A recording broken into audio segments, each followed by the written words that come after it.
If you want to make things that make things better, have fun doing it, and learn to help yourself and everyone around you flourish, well, you've come to the right place. Welcome to Enliven. This is the show where we explore what's possible and the people, the principles, and the practices that are going to help you build enlivening products and enlivening organizations. Hello, dear listener. This is your host, Andrew Scottsko, and I am so excited to bring this conversation to you as it is about one of my favorite topics of all time. This is a conversation split into two parts about the meta skill of flow, which is built on focus and attention. Flow is defined as an optimal state of consciousness and is considered to be the optimal experience a human can have in life. It's one of the most inherently rewarding and meaningful experiences anyone can have. Basically, the more flow you have in your life, the better your life's going to be, period, full stop, no caveat. And that is what this episode is about, helping you to understand and increase your time and flow so you can get the most out of every single aspect of your life. This is about understanding the psychology and the state that we are operating in when we are at our absolute best so that we can live more of our lives from that state. Our goal in this conversation was to get your hands on the knobs and dials and the levers of your own psychology. By the end of this interview, you'll have a strong understanding of the principles involved in flow, so you'll know how to actually tweak and improve your experience on an ongoing basis to have more flow in all areas of your life and be able to apply these principles across a wide range of circumstances. And that's important because, as you'll hear about in this episode, the science of flow is extremely clear. Flow dramatically increases every single measure of performance you can possibly imagine, as well as your subjective quality of life experience.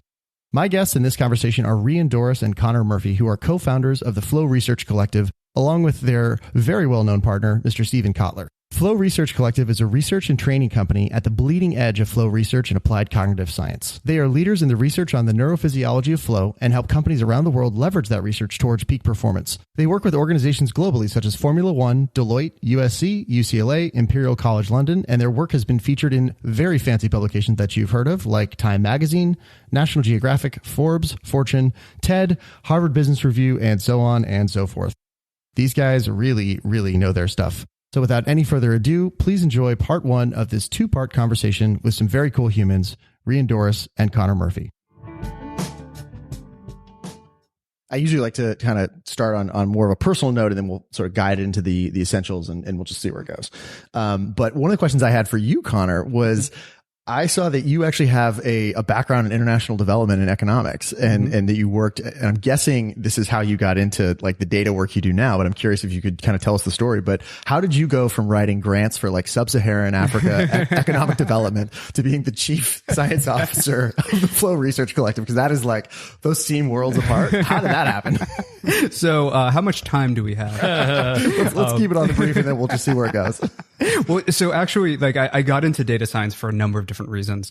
And so two main things happened at around the same time. And so first, there were two individuals, Esther Duflo and Abhijit Banerjee. So they're two economists out of MIT. They both wound up winning the Nobel Prize for some of their work in behavioral economics.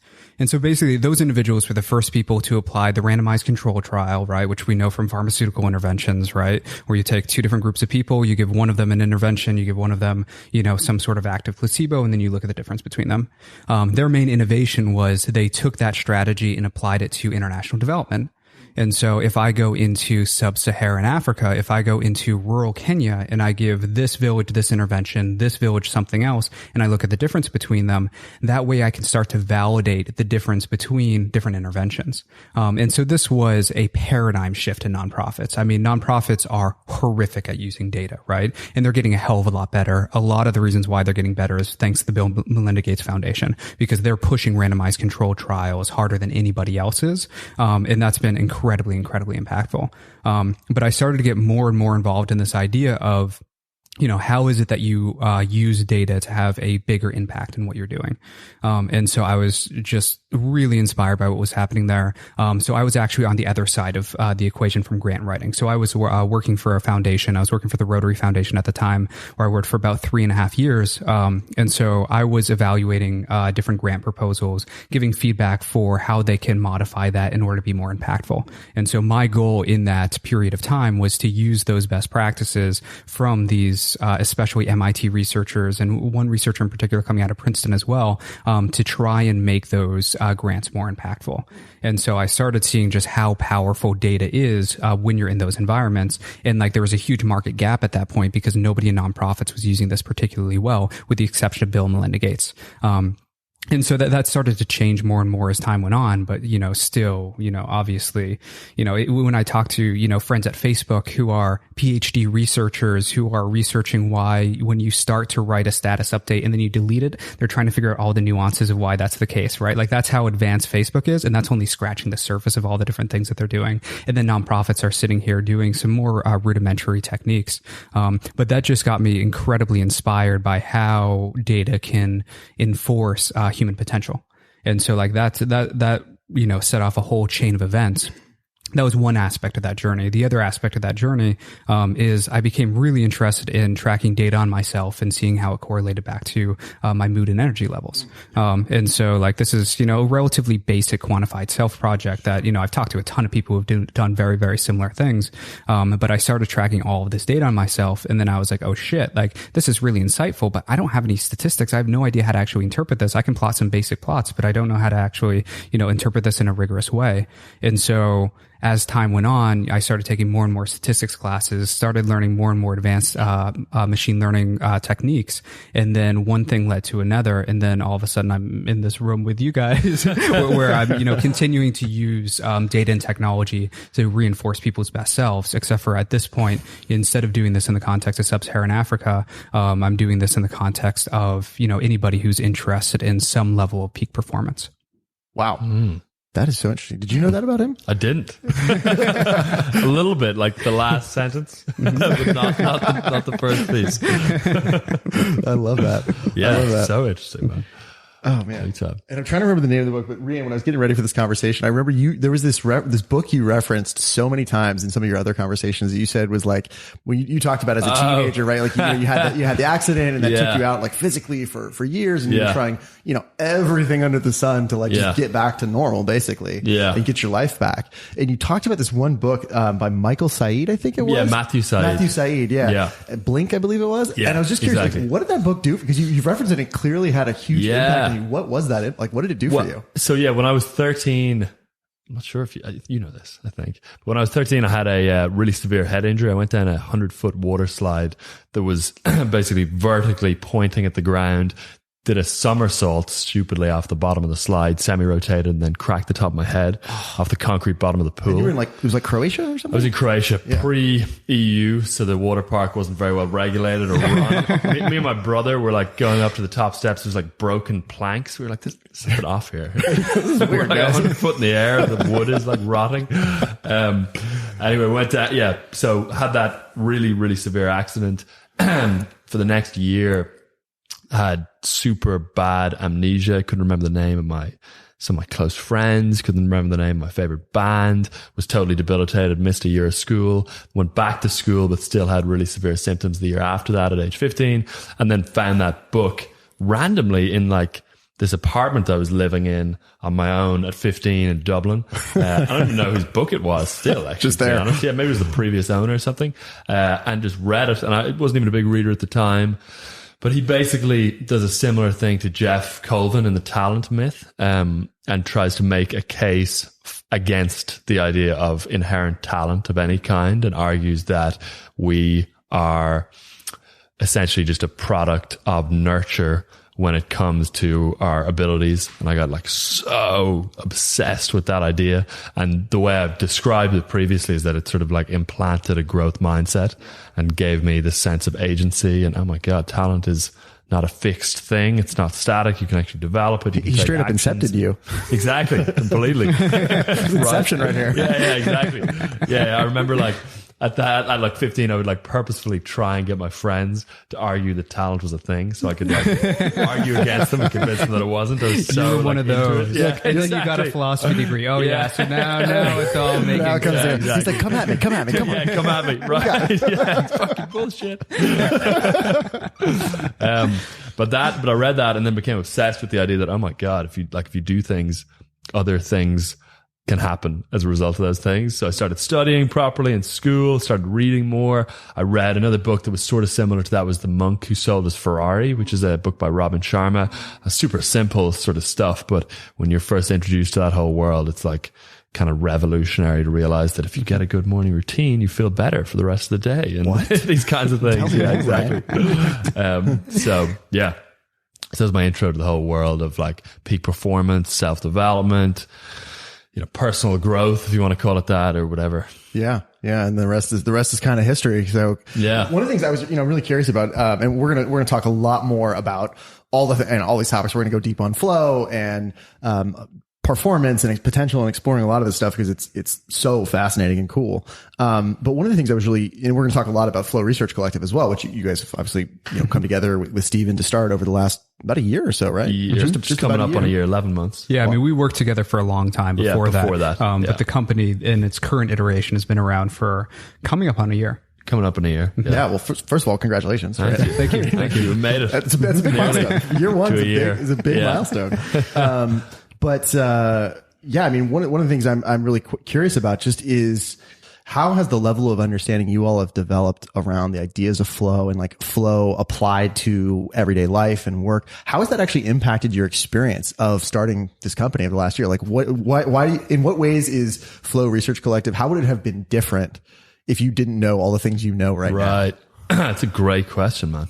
Yeah, it's a great question. In other words, if we were doing it all like not in flow. Yeah, like what would happen if you weren't like one of the experts in flow? Like how would this look different? It's a great question, man. I mean, I personally, at least, I have my own like routine and processes and protocols very much so now set and refined that drive me into flow. So I feel like pretty consistently, systematically drive myself into flow. I start work normally at about 4:45 a.m. and just pretty much go until usually 5 straight, and I'm able to sort of drop into that state for the entire duration, and it just feels phenomenal, incredibly enjoyable, satisfying, and I go to bed like sometimes so excited to wake up and work again that I can't sleep. And I assume that positively contributes to, results and the momentum we've been able to gain pretty fast and the movements we've been able to make. So I would imagine one thing is we be a little further back with respect to where we are company wise, training wise, clients wise, products wise. Otherwise, I mean, it's tough to imagine running the Flow Research Collective unable to get into flow. But. Yeah, so like as you're talking, I'm just thinking of a conversation that the three of us had, you, me, and Steven, many years ago when we first started doing our first research together, which was a creativity study. And so basically, it's looking at the impact of flow on creativity. And so we're sitting here, and just really quick, just for the listener, since Steven's not in this conversation, when we refer to Steven, we mean Steven Kotler, who, and we'll link to him in the show notes, but one of the preeminent writers and thinkers about flow in the world, and co-founders with Rian and Connor in the Flow Research Collective. Absolutely, yeah. So Steven's our the CEO of Flow Research Collective, has written many different best-selling books. A lot of them having to do with flow, a lot of them having to do with exponential technologies. His most recent book being "The Future Is Faster Than You Think," which launched, I believe, officially last week. But so as I was saying, when we were initially doing this creativity study, and we're trying to figure out, like, okay, is the flow that you experience in creative states, is it distinct from flow that you experience if you're, skiing down a mountain, or, in flow when you're in some sort of business environment, or whatever else the case may be. And we're sitting here trying to figure out the best way to suss this out. We're like, actually, I don't think I've had any creative moment that wasn't in flow, right? And so, like, when you're talking about, like, where we would have been had we not been able to have, really strong personal habits, really strong sense of productivity and drive, like, I don't think we would have been able to do any of this crap. Yeah. Like, or maybe we would have been able to, but like on like give it a 3x multiple on how long it would have taken us. And the other big one, actually, that you just made me think of is, I think there would have been much larger unnecessary sacrifice. So all of us have been able to live pretty balanced, nice, healthy lives while building the company in the last 11 months.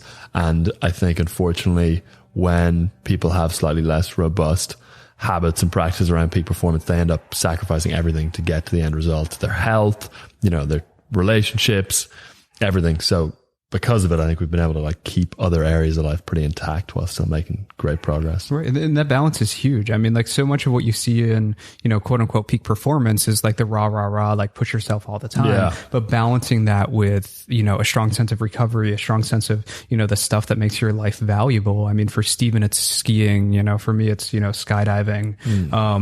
Without that like sense of balance, right? Like it's hard to maintain that in the long term. Yeah. Yeah, that's something. It's actually really impressive because I mean, as someone I've been a part of starting companies, and I have to say that is so distinct from the experience I had. I'm actually like envious, and I'm like, okay, that's goal for the next one. Be able to say in a year in what you were saying right now, because that's amazing. And I think it's probably something that most entrepreneurs probably wouldn't say a year in. So the fact that I think there's probably something really valuable you've tapped into, not just for performance and what, the results you're creating, but also your experience of your life and what you guys are creating, which is fantastic. And just, I realized just a second ago, we didn't lay a foundation of what the Flow Research Collective is. So maybe you could give just a quick overview. I know it's a research and training organization, but maybe you could just give a quick download for the listener of like, what is Flow Research Collective? Cool. You take the training, I'll take the research. Okay, perfect. That's how we operate anyway. Yeah. That's how it goes. So yeah, it is both a research and training organization. Conor will touch on the research side. On the training side, we work with entrepreneurs and executive teams, teaching them and training them to be able to reduce burnout, stress, and overwhelm, and access flow state more consistently to improve their output, their performance, the results they're able to produce in their business and in their lives. We've got a team of peak performance coaches, and all of our coaches are either psychologists or neuroscientists. So the vision there has been to build the world's most effective, experienced, and academically credentialed team of peak performance coaches. Oftentimes the coaches industry is very sort of unregulated. There aren't necessarily any barriers to entry. There's no, standards really for what makes a qualified coach. So we wanted to kind of flip that on its head and go to the other extreme and primarily have our coaches be psychologists or neuroscientists, depending. And so a lot of our training involves usually a client coming on board, wanting to get some result that they will generally self-define a little bit.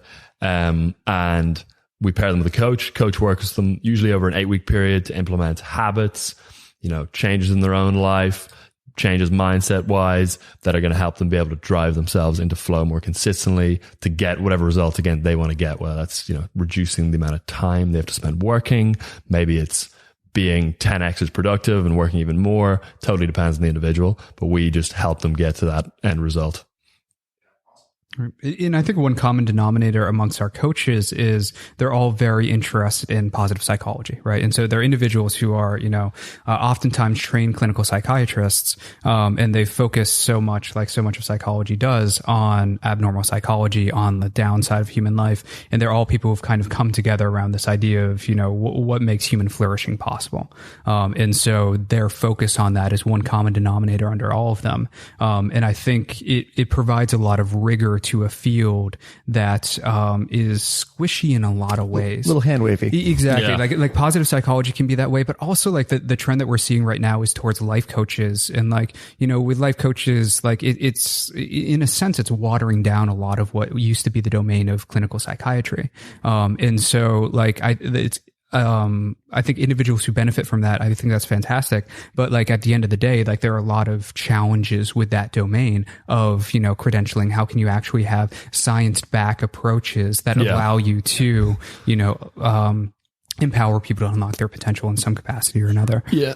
And that relates to the biology versus personality thing, which is that, we really demarcate from trying to tell people what works for us or coaching or training based on personal experience, and rather based on, okay, here's what the actual research or literature says about what works. Let's try this systematically for you, run an end-to-one experiment, see if it works for you, see if you can produce results in your own life with it. And if so, great, continue on, rather than, deriving our methodology from personal experience. So rather than being super prescriptive, you're kind of sort of coming to the table and saying here's what science has learned about what flow is and how it can be accessed. Here's the menu basically. And then let's start working with the menu and find what works for you. Exactly. Rather than me giving you my weird rituals or whatever, which Right. might be interesting as an example of like this stuff in action, but ultimately you got to figure out how to do it for yourself. Yeah. Exactly. Or the other side of, the weird rituals thing is being kind of,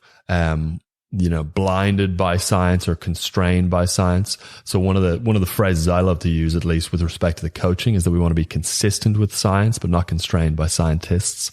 So for example, if there's no empirical data behind an intervention that is working for an individual and producing great results for them, that, they should obviously still continue to do that thing, and the science will catch up. And that's one of the things we say is, normally coaches or clinicians are 50 years ahead of the research. Because they're constantly running end-to-end experiments with their clients all the time, and they're gaining this sort of observational data around things that are actually, happening. And it's a very pure, direct, immediate form of empiricism as well. It still is, a form, I think, of empiricism. And so we try to ensure that we're, consistent with the science, but, not telling people not to do things because there isn't a paper yet written about it, or whatever the case may be. For sure.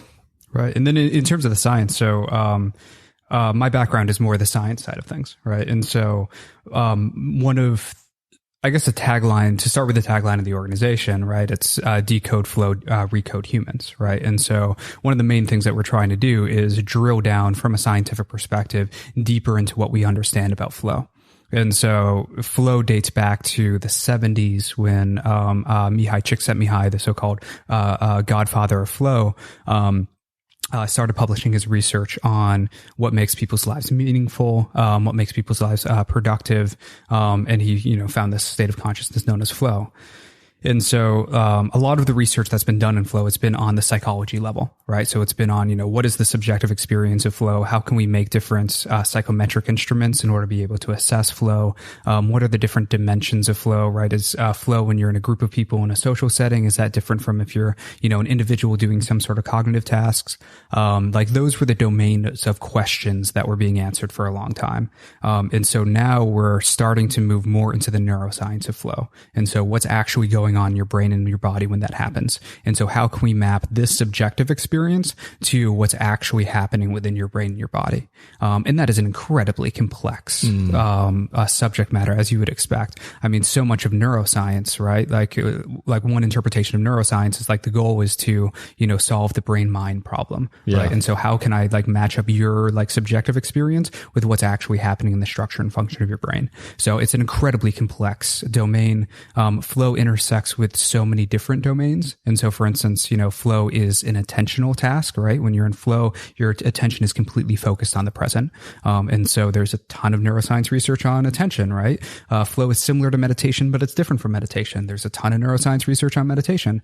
And so a lot of what we do on the science side of things is we try and drill down into that equation, and get a real solid sense of what exactly is going on in your brain and your body when you're in that state.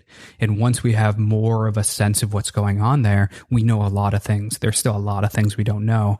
Once we get a better sense of that, then you can use that knowledge to better build training mechanisms, to better build technologies, to better build pharmacological interventions that allow people to have more flow in their life. Yeah. So actually, really quick, I want to let's take 2 minutes and just lay a foundation. So everybody knows flow, even if they don't realize they know it, right? Everyone's had this experience at some point in their life, even though they may not know it by the label flow. So maybe you could just take a second, and for those who aren't familiar with that term, just what is flow, and also what is it not?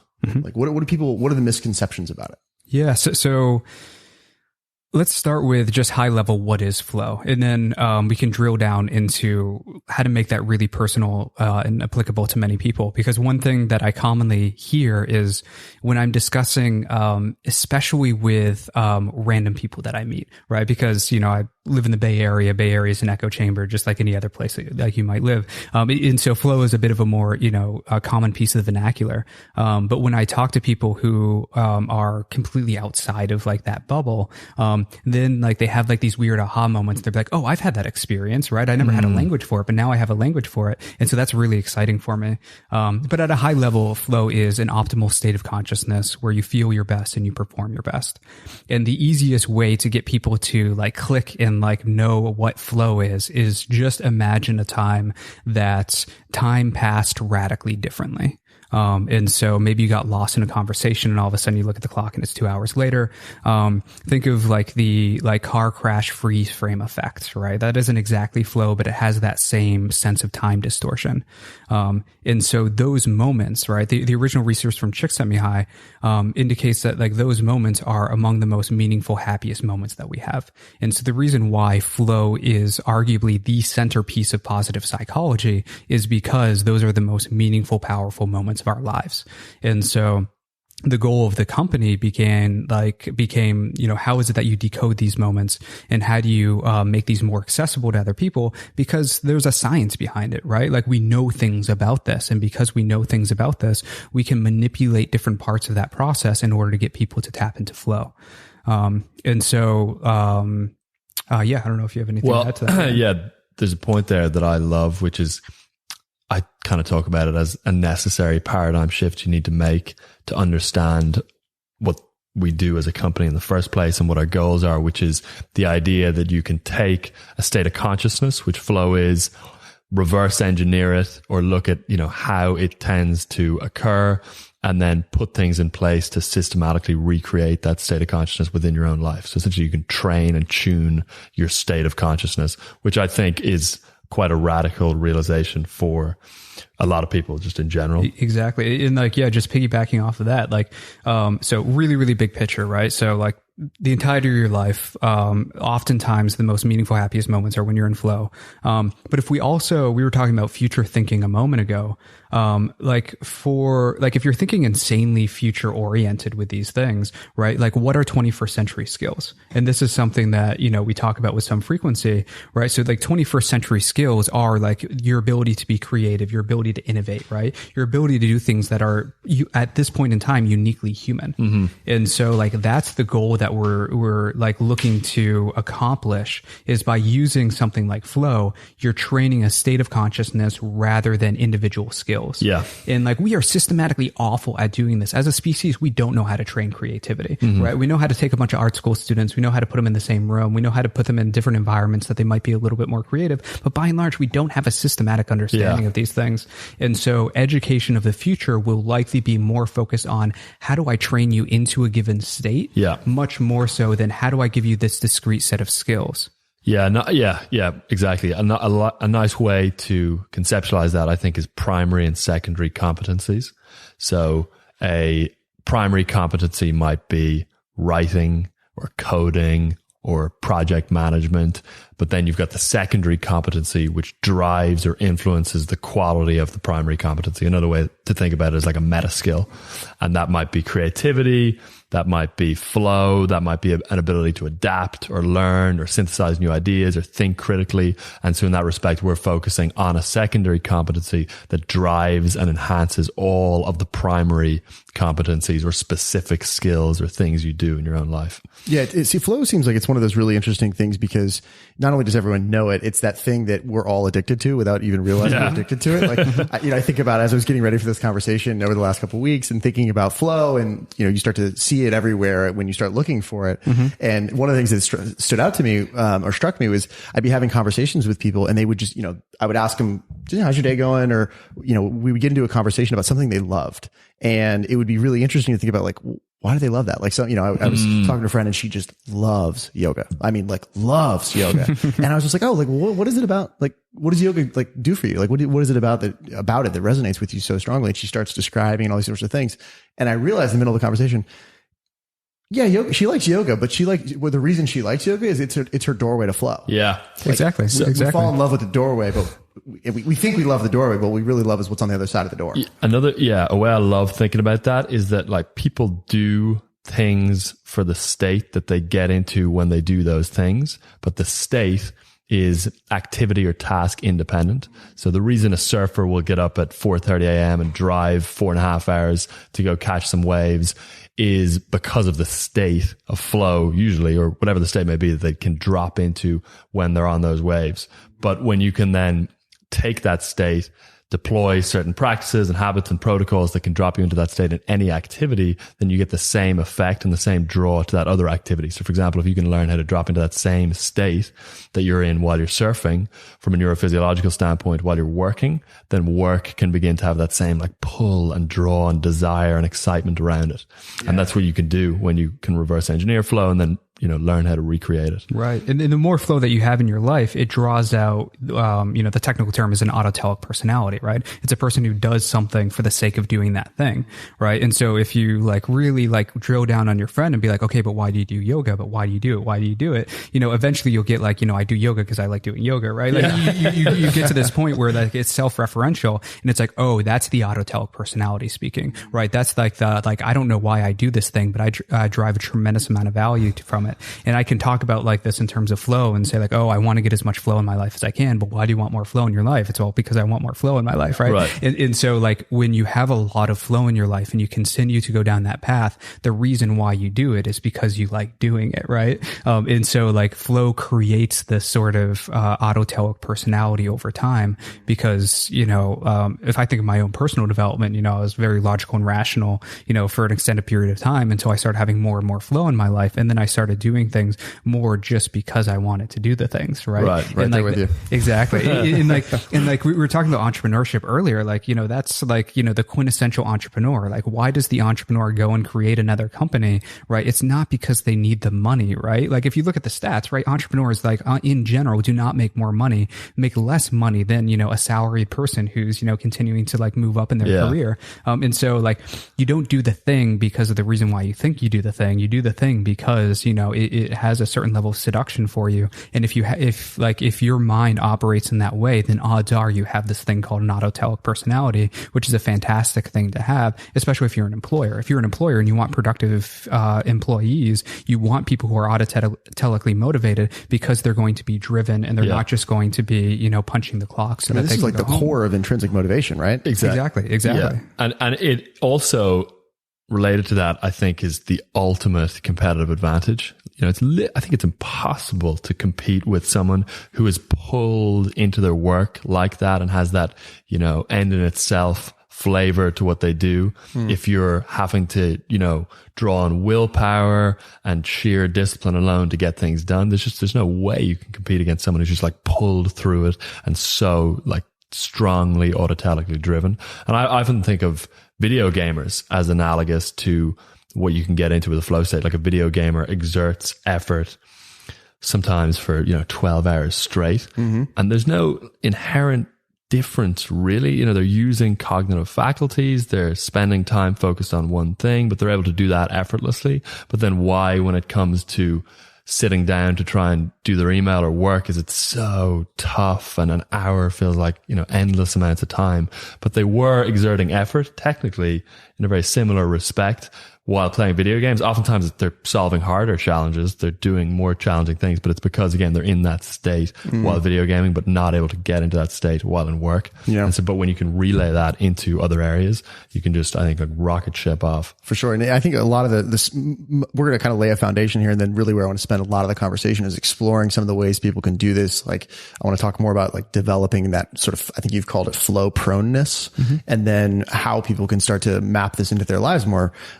But, you know, really make sure we have a good foundation first here, so people really kind of get what they're working with here. And one of the things that I found interesting, what you just said, Connor, or I'm curious about, was you said you talked about like the autotelic personality. And I'm curious, I could imagine someone listening to this going like, oh, well, I just don't have that kind of personality. What would you say to that person? I mean, the easy answer is, you know, as, you know, a human like subject, right? Like you're able to change and adapt over time, right? And so like there's like the people who have like a strong autotelic personality, you know, are people who kind of fuel that day over day, week over week, month over month, year over year. And so like the heart of having a growth mindset, right? You know, everybody's talking about fixed versus growth mindsets right now. I mean, the heart of having a growth mindset is the like expectation that you can change given enough time and effort.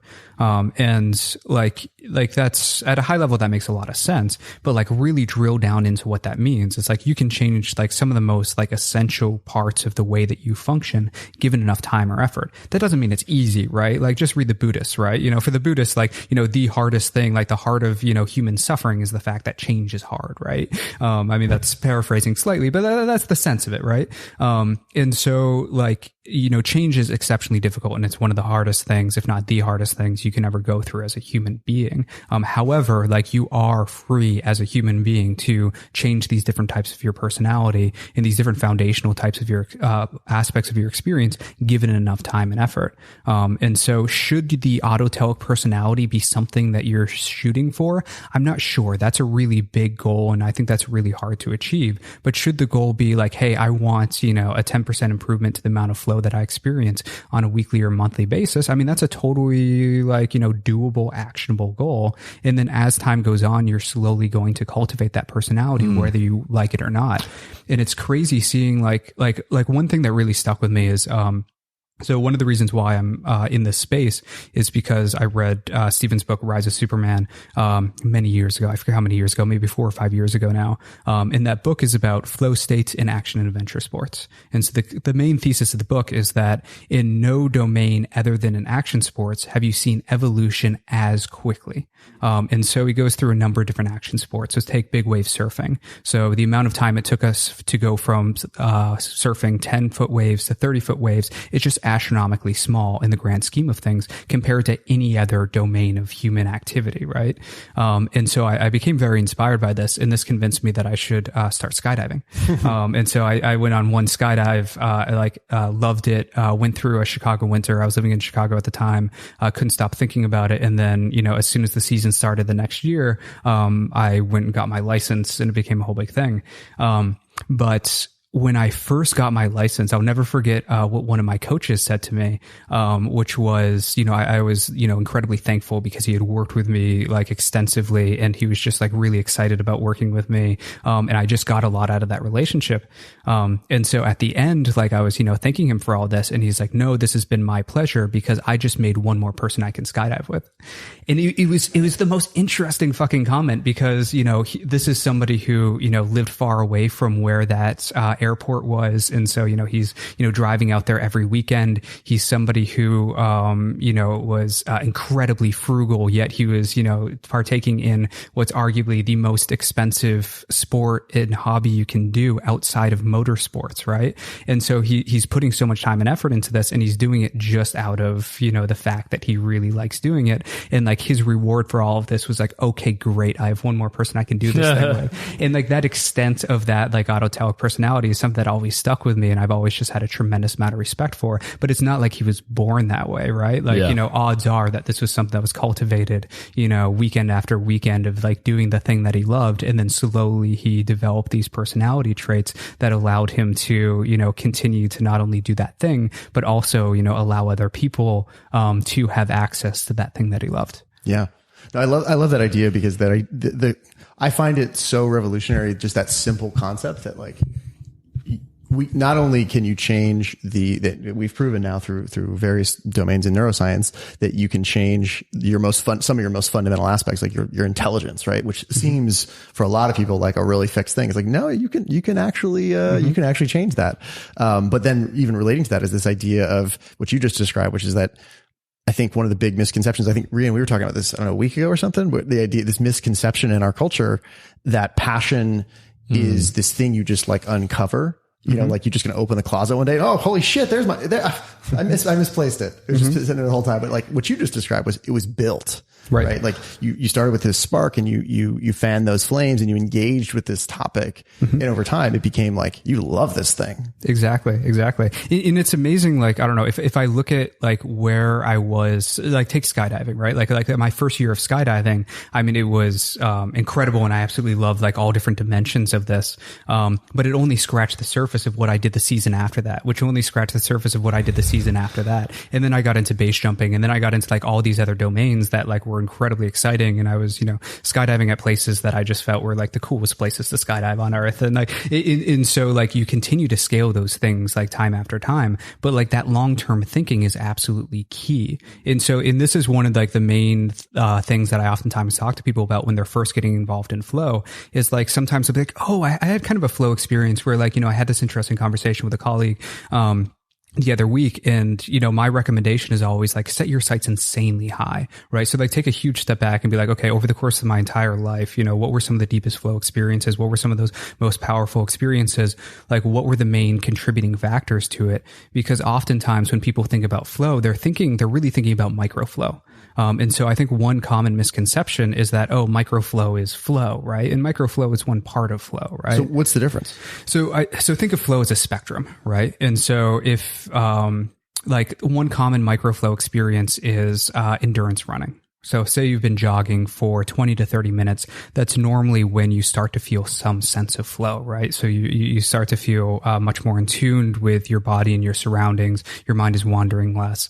That's a state called exercise-induced transient hypofrontality. And so your prefrontal cortex, right, like the front new part of your brain is becoming less active, caused in large part by that exercise. And so like you can like think of that as just like scratching the surface of this much larger domain. And it's really helpful to get a sense of like what are especially like the action sport athletes doing, or like the surgeons doing, or these people who are just performing these incredible feats. Because if you look at what some of the things the action sport athletes are doing, right, they're not flukes, right? Like they're able to reproduce these incredible results that take so much attention to detail. I mean, think about wingsuit base jumping, right? With these guys with squirrel suits who are jumping off like the Alps in Switzerland, right? So when like they're actually doing that, they're moving, their ground speed is, can be 100 to 200 miles per hour, and their feet off the ground, right? And so like the level of like the depth of flow that they need in order to be able to accomplish that is huge. And so like when you're initially getting involved in this field and you're initially saying like, oh, I want more flow in your life, like take a huge step back, maybe not set your sights that high. Like maybe wingsuit base jumping shouldn't be what you set your sights for. But the point is that this is a very, very large spectrum, and odds are if you're less familiar with this space, you're going to set your sights really, really low on this. And so try and set your sights as high as possible, and then work incrementally through fundamental habit shifts so that you can get there. Yeah, I think just generally people underestimate the degree to which they can shift or manipulate their state of consciousness without ingesting anything. And that's kind of what Connor's talking about as well, is that you can have radically different experiences to what your everyday default experience is through activities and through doing certain things that drive you into these states versus having to, exogenously consume some substances or whatever it is. So yeah. Exactly. Oh, so I was just going to add to that and say like, one thing that's really interesting from, what I've seen in this space, right, which is, I've been involved in action sports for a number of years at this point, is people get so fixated on their individual activity as the way that they get into flow. And then if their individual activity is dangerous and they continue to do that, it's going to be problematic to say the least, right? And so like having the self-awareness to divorce what your specific activity is from what the underlying psychological state is allows you to find flow in new places. And so for instance, we had somebody at, we were just in Seattle for a training event there. And we had somebody who was a skydiver himself, and was having a lot of difficulties finding flow in his life because he quit skydiving because he had a pretty major accident. And so he was having a lot of trouble being like, okay, I'm locked out of flow because I no longer have this thing. And, I was trying to make this point of, this is just a state of consciousness, right? Like, you can flip that switch doing skydiving, but you could flip that switch in any number of different domains as well. And like, if like risk is a potent flow trigger, but it's obviously a risky one, right? But like one way that you can trigger risk really, really easily is through any sort of social risk. And I mean, people systematically rate public speaking as the most like scary thing that they can do. And so like fucking use it, right? Like that is a risk you can use in order to get yourself into flow. And like early on, like that's what I was doing. Yeah. Is like I mentioned this quantified self project that I did before where I was tracking all this behavior. Like one thing that I learned from that I didn't know before is that I really liked public speaking. I thought I didn't like public speaking because I would get stressed as hell before I would actually have to speak in public. But then I would look back on my mood over time and be like, actually, I would have an elevated mood for, you know, a day and a half afterwards. And I actually really liked it. Before I like looked at the data, I was overemphasizing like the stress associated with it. And so I started like seeking out more and more public speaking engagements, because I just really, really like, you know, like enjoyed like that level of pressure. And like, I don't know, when you like make a joke in front of an audience and it hits really well, and like all of those things are just, you know, immensely like I don't know, powerful for me. And so like understanding that like flow is a state of consciousness that, you know, you can change based upon environmental conditions, based upon your outlook, based upon like your habits, based upon all these other things. You can manipulate these things in order to tap into more flow. You're not married to doing the thrill-seeking, dangerous thing that eventually is going to get you killed if you keep on doing it. Yeah, I think it's just a matter of learning what the knobs and levers are and then learning how to play with them. And again, yeah, it's not inherent or embedded into any activity, although certain activities like public speaking, like skydiving, like surfing are inherently more rich in flow triggers. So they have maybe knobs and levers that are kind of easier to play with. But ultimately it is just a matter of getting a set of variables in place and shuffling them so that, you know, you can drive yourself into that state. Yeah, I think I love that idea because I think it's actually a super empowering idea. Like thinking about that guy you're talking about, the skydiver who he's not going to do that anymore, right? That's on some level that's crushing, right? It's like when, you know, you meet, like a surfer who loves surfing so much and they got injured and they can't surf for 6 months and they're like depressed. Right. And you're like, that sucks. I don't want to see a human being depressed. And so I think this is super empowering for people if they can start to understand, as you just said, Rian, like the knobs and the levers.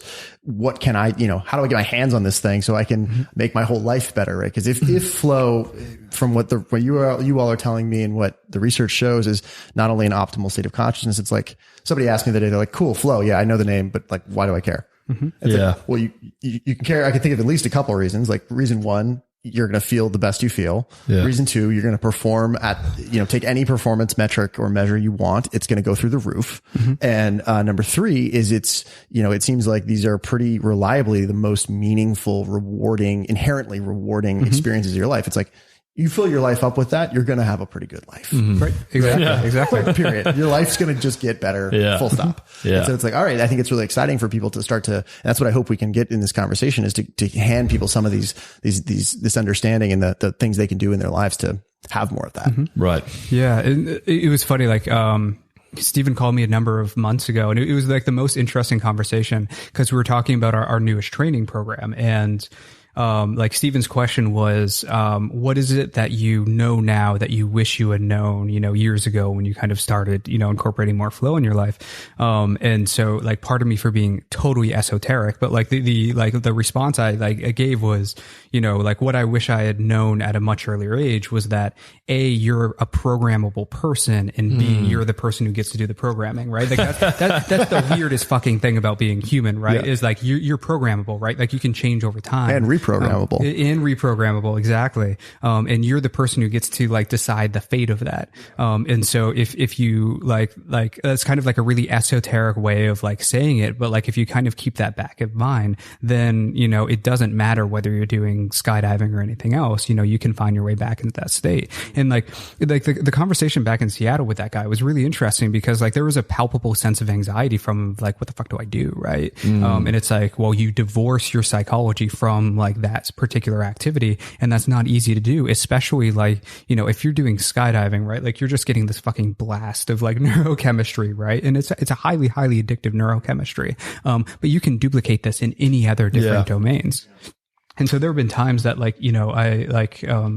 focus is on data, right? And so I do a lot of coding and statistics. And like there are times in those projects that I get into deeper flow states than I get with skydiving. And so like I'm sitting behind a computer, right? But that's like I'm still able to access that same state. And so like divorce your psychology from your activity. Yeah, I have a friend, just as an example of that, who used to be a college level football player and obviously was able to get in flow, massively while playing football. It was his primary source of it. And then for about 5 or 6 years after that, he got an injury, couldn't play anymore and felt, quote unquote, locked out of flow and had this gaping void in his life. Then went to a breathwork class, dropped into that same state. I was like, oh my God, I remember what this feels like. Doing breathwork, and then became a breathwork teacher. And that's his whole main thing now, because simply he's able to recreate the same state, through a totally different means. One is like an active form of meditation, which is breathwork. One is playing college football, but the end result is the same. All these doorways into the same, exactly. Like, we're always looking for that same place. We're always trying to get to that same inner space, that inner experience. So, I mean, and to what you were just saying, Connor, about like, it's probably the most addictive thing ever. I mean, I remember I was doing some research and I listened to a talk Stephen gave at Google, I think, and he was talking about like it's this crazy chemical cocktail in the brain that like if you tried to make a street drug to replicate this cocktail, it would you just can't do it. Instantly kill you. Yeah, exactly. I mean, it was like the big five were like dopamine, which is basically what cocaine does, right? Serotonin, which is MDMA or LSD, and anandamide, which is from THC, aka weed, norepinephrine, which is speed, and then endorphins, which is like hardcore exercise. Opiates, right? If someone tried to synthesize that, it'd fucking kill you. Yeah. Right. Exactly. But we get it like automatically. And so it's like, wow, that's amazing. I think a way that I found at least extremely helpful for thinking about this, that Stephen and Jamie talk about in Stealing Fire, they call it the skin bag bias. What's that? So most people assume that you can only manipulate your neurochemistry through absorbing something exogenously, and don't realize that, endogenously, through deploying flow triggers or getting into these activities or whatever it is, that you can drive yourself into a state that neurophysiologically is very similar to the state you would be in if you had, ingested something. And so the skin bag bias is assuming that, there's a distinct inherent difference between consuming a substance that tweaks your neurochemistry versus doing a thing that tweaks your neurochemistry. But, on the inside, it's all the same essentially. And the experience can often be very similar as well. For sure. I think that's fascinating, because I mean, it's like when you think about, I'm not an expert in like addiction or any of the science around that, but I've anecdotally heard from a lot of different people. Like, if you look at it, a lot of times it's people are feeling disconnection and seeking certain states because they feel alive, right? And it's like, wow, if you didn't have to go to a substance to feel that, like, that'd be good. Right? Yeah, that would be a really good thing. Yeah, no, I mean, the one thing I think a lot about is astronaut syndrome. What's that? And so astronaut syndrome is something that happens with astronauts who go and, effectively they're building their entire career so that they can go to space. Right. And so they like work on that the entirety of their career. Their entire being is focused on that. And then, they get to space, they come down, they shake hands with the president, and then like they go back home and they're like, now what the fuck do I do? Right.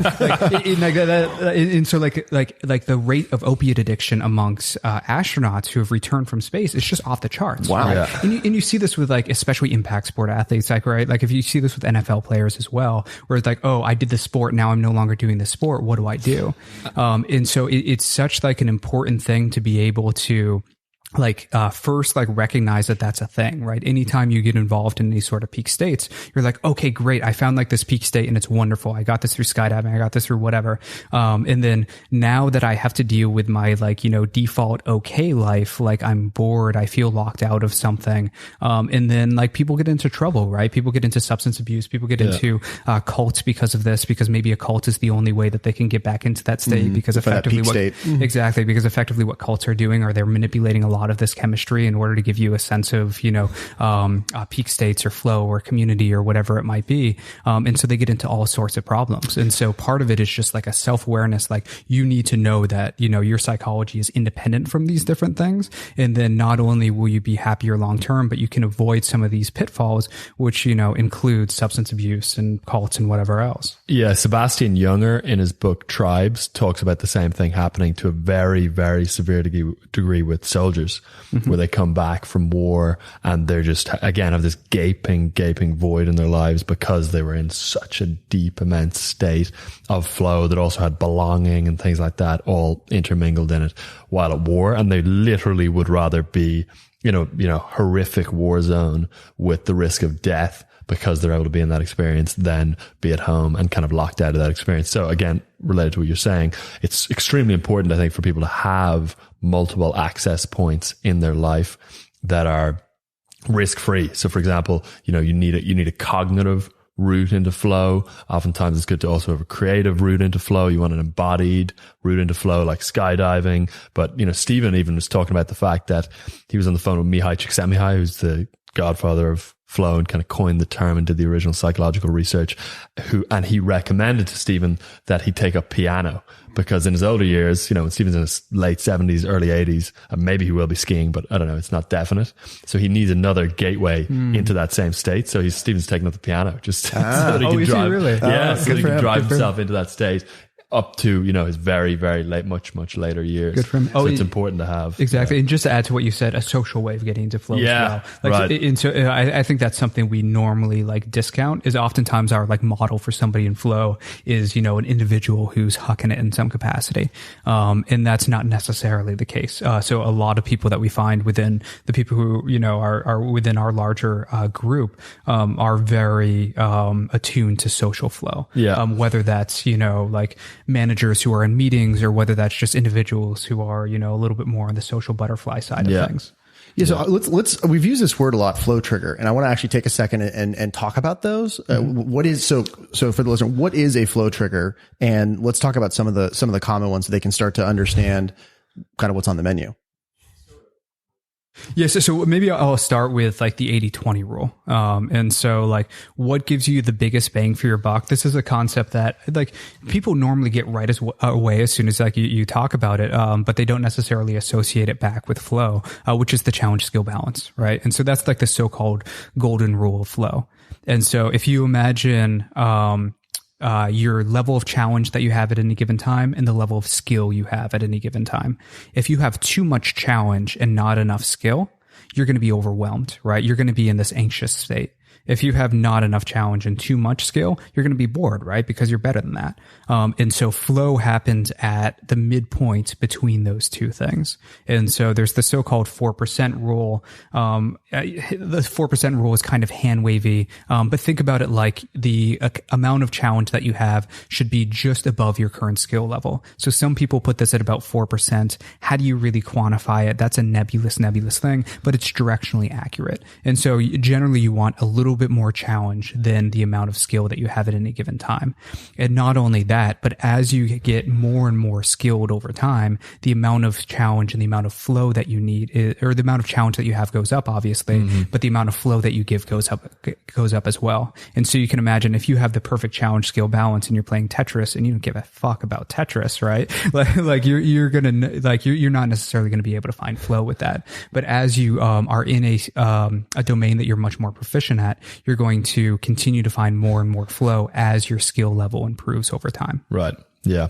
And just to kind of paint a broader picture as well. So flow triggers are preconditions, basically, for people who are listening, that drive you into a flow state. And there's different categories of flow triggers. There's 21 identified in the literature at the moment, is it? 21, it depends on how you want to quantify it, right? So the original overlap research between them and stuff. The original research is there's 9 main characteristics of flow. 3 of those are considered preconditions. And then there are a number of other things that you can, so really quick, just to clarify something, when you say a precondition, is that it is mechanistic, like if this occurs, flow will happen? Or is this more like I'm setting the stage and I'm increasing the odds of getting into flow, but it's not guaranteed? So it's a good question. I think some of them are cyclical and then some of them are preconditions. So in other words, something like passion can be a trigger for flow, but then flow also enhances and drives passion, so it feeds itself. But there are different categories of triggers. So there's psychological triggers, there's environmental triggers, there's social triggers. But yeah, let's just make it insanely concrete. So like first to respond to your question directly, like none of this is mechanistic, right? Okay. And so all of this is probabilistic. Okay. And so like I can't like necessarily drive you into flow by doing this, and this. So there's no button for flow. There's no like formula that you do this, guaranteed you'll be in flow. It's just increasing the odds. Exactly. Like this is always a probability game. Okay, and so like what you're doing is you're manipulating these different dimensions to increase the probability that you're going to get into flow. But we can't determine that you're into flow. You're going to get into flow. And so just to be really like, insanely practical with some of the triggers. So challenge skill balance is one of them that I mentioned. Immediate feedback is a big one as well. And so with immediate feedback, we talked a little bit about my background in nonprofits before. One of the reasons why that was so challenging for me is because I had a 1 year clip on my feedback mechanism. So I would basically make a decision about a grant that was taking place in some country in sub-Saharan Africa.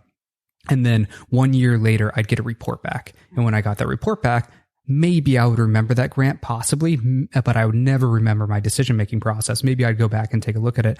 But that feedback loop was so long that it was not a very flow-prone job at all. Whereas like I got, big into technology and, a big part of working with data is, actually coding. And coding is, one of the best forms of immediate feedback, right? Like video games is great for it. Yeah, right. But coding is excellent for it because I can write a line of code. I can run it. I can see the output. I can see like how I did. And so like, having like building in those immediate feedback mechanisms are huge. And so anything that you can do in order to have a faster way of getting feedback on what you're doing, is huge, right? And that's, for me at the time, it was, like email communication was the main way that I was communicating with people. I had to just drop that off and call people, right? And like, it was like switching to like phone calls rather than email was one way that I could just speed up the feedback loop so much so that it increased that probability of me dropping into flow. Thanks for listening. If you enjoyed this episode, please rate and review us on iTunes. That helps us reach way more people and build this community up. For show notes, links to the resources, and everything else we discussed, please go to enliven.fm. Feel free to reach out with questions, feedback, or just to say hello by emailing connect@enliven.fm. Be sure to subscribe, and until next time, my friends, leave them better than you found them. We'll see you soon.